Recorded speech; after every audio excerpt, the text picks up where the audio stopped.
you're written off. In what way? Basically, if you get a bad grade, you're done.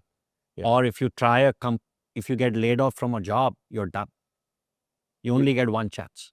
Mm. When I came here, I realized, wow, such a forgiving culture. Failure is only an opportunity to do well the next time, somebody told me. I kept listening. Then they pointed me to this book of the Intel CEO.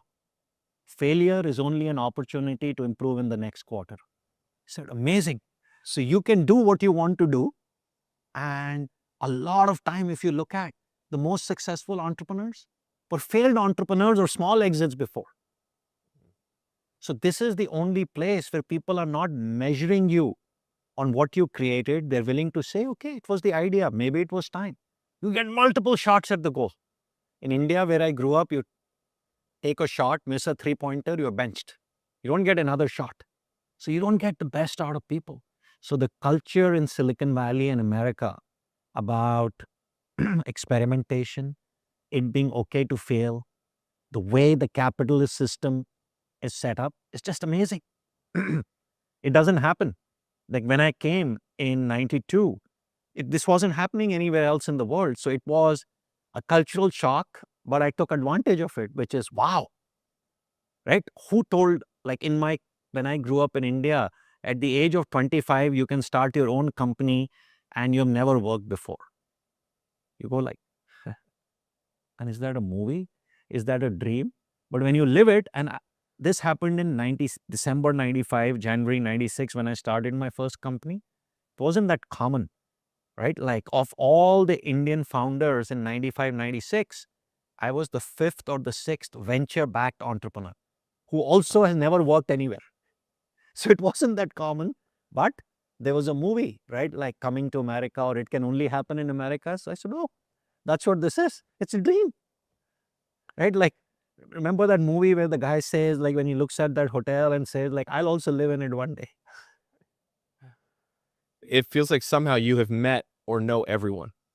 And I wonder, how do you think about building relationships? How do you think about creating value in people's lives? How do you think about getting value, where you need to help you push things ahead? I would say the best way to approach these things is, as I mentioned earlier, don't look at the output or what will come, right? Just focus on, hey, let's do stuff together and let's grow the ecosystem. So that's how I built the relationship with Satya or many of the people in the industry. It wasn't out of like, hey, one day we'll become somebody. No, right? Like these are nice people. We're working on related problems. Let's just collaborate and let's just grow the ecosystem, right?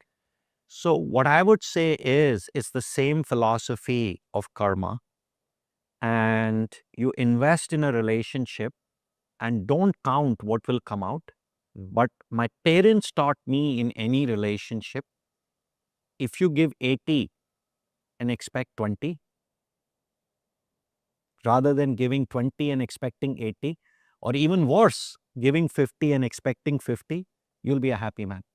So I always believe in a relationship, give 80.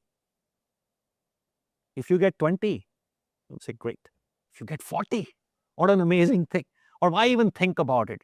And now I understand what my mom was telling me. She was telling me that if you give 80, your expectation is nothing from the other person.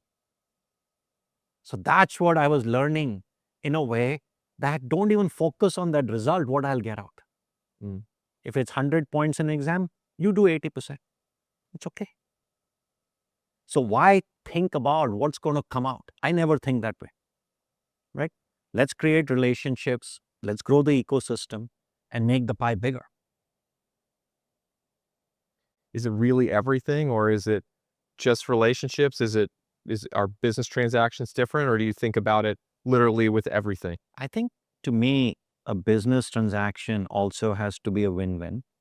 You try to understand and have empathy and compassion on what the other side is trying to do and look at it rationally. You can't just win everything in life, right? It's a compromise, it's constraints. And in any good business deal or business negotiation, both sides need to have some bubbles in their stomach, then that's a good deal, right? But Everyone feels pain. everybody has to feel a little bit of pain. Then you know how seriously do they want this thing, right? If it's easy money, right? Like there's no such thing, right? Like look at one of the biggest companies in the world today, NVIDIA. What does Jensen say, right? Like no pain, no gain, right? The company took so long, but look what they've created, right? So both sides have to feel it, but you have to see together what the impact will be. When did you first meet Jensen? Was this decades ago, early in your Yeah, like I think like when I was at, he may not remember, when I was at V Extreme, we were a small company doing video streaming. Then they were a GPU company. When I ended up at Microsoft, we had interactions at the product level because Windows, the cards of GPUs used to go into Windows machines. So we have kept in touch over the years, but then over the last few years, we have gotten to know each other really well. So and we didn't even know that our paths will cross, again? because I'm saying because if you just never know. You just never know. Versus with Satya, we've always kept in touch. Sundar and I went to school together, right? Like what sometimes happen is a bunch of us who grew up in the ecosystem in the mid 90s, 30 years later, we've all grown up, right? Like, and gone to places. And it was a very small community. The same thing actually happened for entrepreneurs who started in the late 70s and early 80s.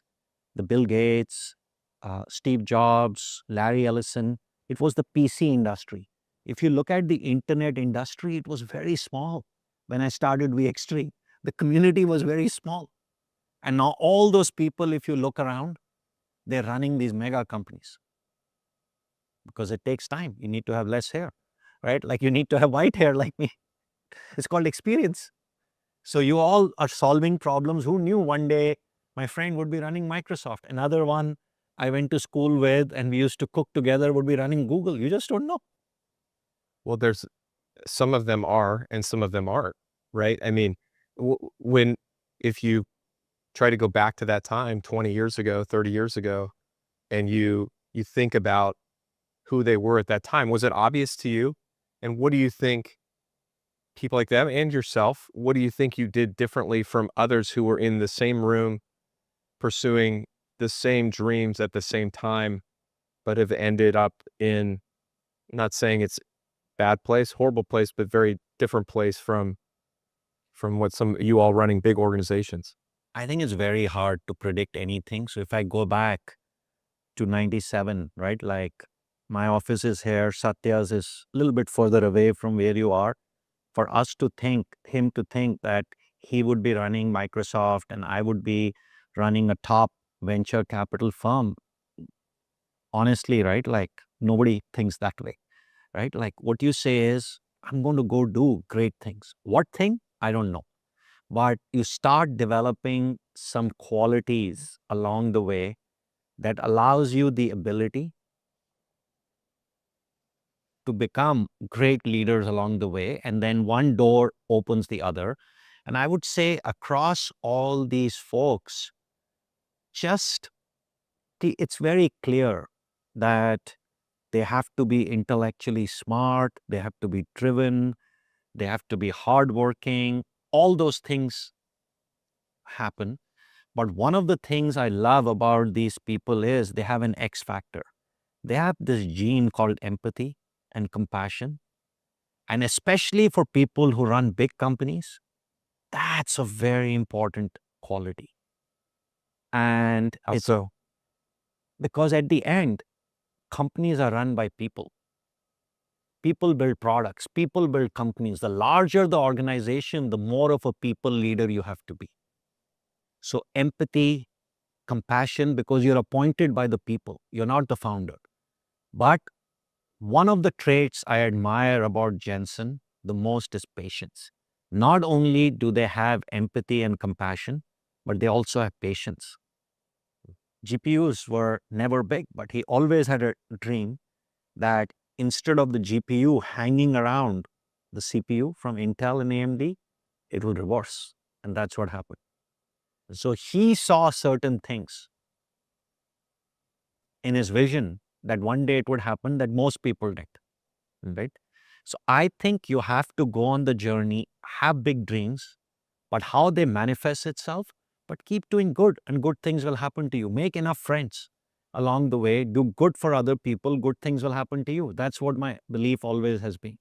There's a reason, right? When you asked if I help somebody or if I do something for the other, I always have taken the approach, it's okay.